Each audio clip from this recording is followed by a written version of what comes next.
that are being embraced throughout the United States, resulting in great success of lowered recidivism, more effective community-based services for juvenile offenders and at-risk youth, and massive realized savings to the states in lowered incarceration rates. States who have seen significant improvements in savings include Ohio, Wisconsin, Pennsylvania, Illinois, New York, Massachusetts, Utah, Missouri, North Carolina, Oregon, Florida, Texas, and Michigan. Needs-based budgeting and planning for youth services allows states' funding to be used more flexibly to meet the local demand for services and codifies public policy to develop true local continuums of services for young people. The intent of this legislation, if you will look at the bill on page 1, lines 36, is to provide effective community-based, rehabilitative, and positive support systems for juveniles so commitment is limited to those juvenile offenders that pose a significant risk to public safety, and realizing that communities have greater involvement in creating and providing effective alternatives to commitment of juveniles who do not present a significant risk to public safety. The reports show that Arkansas was one of 5 states between 2000 and 2008 who had an increase in juvenile residential facility populations. Arkansas's increased population was just over 30%, second to West Virginia, who had a nearly 50% increase. All other states decreased this population and realized significant savings. A study of youth incarcerated in Arkansas found not only a high recidivism rate, but that the experience of incarceration is the most significant factor in increasing the odds of recidivism. So if they're incarcerated, they're going to go back. 60% of the youth studied were returned to DYS within 3 years. According to a 1998 study by Professor Mark Cohen of Vanderbilt University, each teen prevented from adopting a life of crime, including future adult offenses, could save the country between 1.7 million and 2.3 million per youth.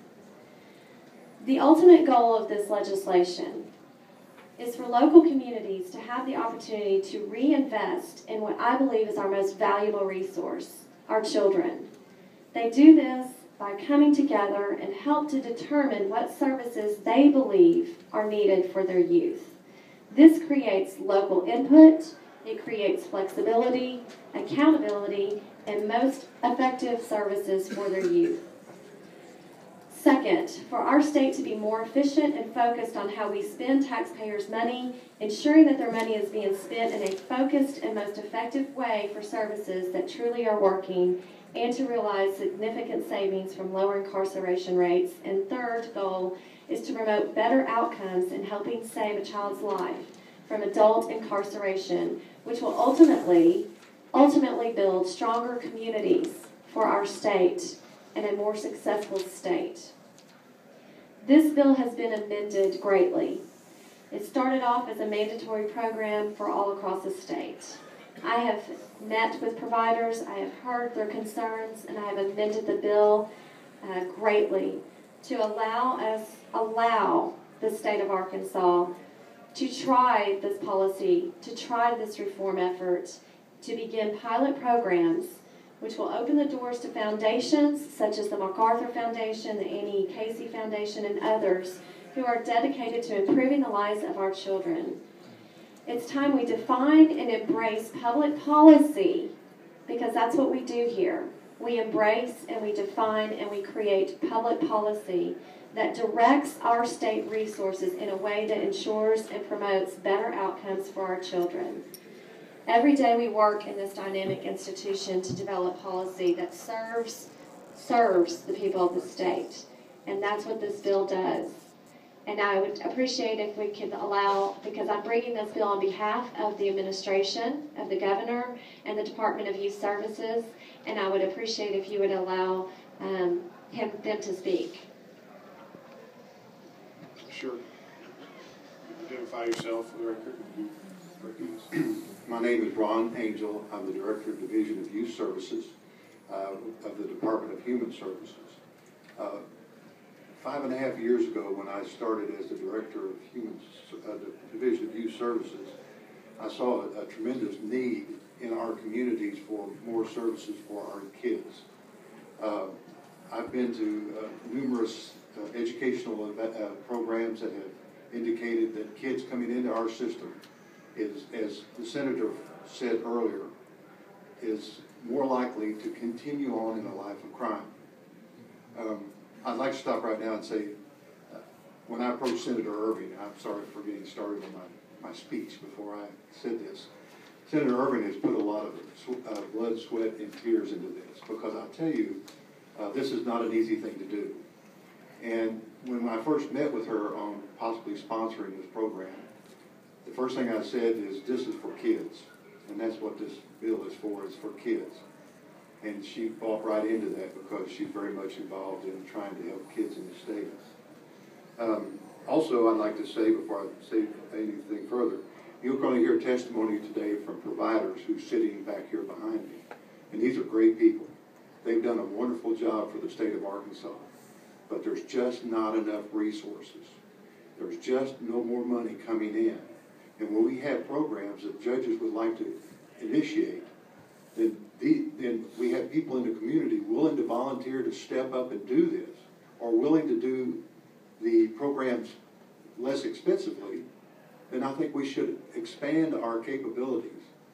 But I think in our conversations in the last month, there has been discussions about it possibly being against the providers. And I want to make everyone in this room aware of the fact that it's not. Most of our kids come to us with an average age of 15.8 years old. They're reading at 5th grade level. Their average IQ is 85%. Most of them have either been expelled from school or they have been failing in school. They come to us with 30% of them come to us with special education needs. And these kids that are being sentenced to us, I feel like if we had these boards that are represented in this bill, if we had these boards available in the community with the school district or districts represented on the board, then they can talk about the needs of the kids in the community rather than we don't have any more resources, we send them to DYS. If we had people at the table like the church groups in the community at the table saying, well, we would like to mentor some kids. We want to help kids, rather than, as I've been told in the past many times by church groups, I wanted to do some mentoring, but we didn't know who to call in Little Rock. They shouldn't call Little Rock. They should call your local boards and say, we want to help kids out that's coming into the judicial system, and we want to provide services to them. And that's what this bill is all about, is getting people at the table. Law enforcement. Law enforcement can speak up to their concerns and needs. We want them at the table. We've got school district, law enforcement, the judge. I have judges right now that are calling me saying, I need more services, but my provider says they don't have sufficient funding.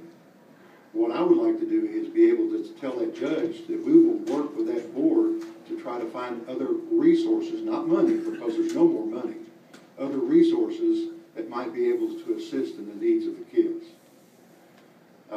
We've also asked that we get some families or youth that have been in the system that can sit at that board and that table and say, if you had done this for me, I would not have been sent off to DYS.